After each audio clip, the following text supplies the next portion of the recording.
আসসালামু আলাইকুম। অনেকে আমাকে কমেন্ট করেন, ভাই এত ছোট্ট গাছে কিভাবে এত ফসল হয়। আসলে আপনাকে এই পেঁপের বীজটা চিনতে হবে, চিনে কিনতে হবে। আপনারা যারা এই পেঁপেটা করতে চান, আপনারা আমার ইনবক্সে নক দেবেন। আপনাদেরকে আমি সহজ নিয়মে বলে দেব কিভাবে আপনারা সহজ নিয়মে এই পেঁপে চাষটা করতে পারেন। অনেকে বলবেন হয়তো গাছ একটা, না ভাই একটা না, অনেক গাছ আপনাদেরকে আমি দেখাবো। এই যে দেখতেছেন আরেকটা, দেখছেন এইটা কয়টা হয়েছে, আরো মোটা হবে গাছটা, আরো বেশি হবে ইনশাল্লাহ। এই যে আরেকটা দেখাইতেছি, এটা কিন্তু ছোট, এখানে বড় একটা ছিল, দেখেন বাঁশ দিয়ে বাঁধা ছিল। এইটা কিন্তু একটা হয়েছে, আরো হবে ইনশাল্লাহ, ফুল দেখা যাচ্ছে।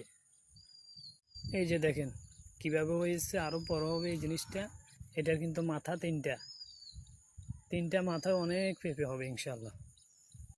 এই যে দেখেন এই পিচ্ছি একটা গাছ দেখছেন, হয়তো হাত করা মাটি থেকে আমার একটা চ্যানেলটা তুলতে হবে। নতুন, যারা আমার চ্যানেলে নতুন আমার চ্যানেলটাকে অনেকে সাবস্ক্রাইব বলেন করে আমার শুধু পাশে একটা গাছ, থাকবেন। না ভাই একটা না, আরো অনেক গাছ। নতুন নতুন ভিডিও পেতে আসলে এটা আমাকে খুব শুধু একটা সমস্যা হচ্ছে কমেন্ট করবেন। ধন্যবাদ। পূর্ব চরবাটা সেলিম বাজারে।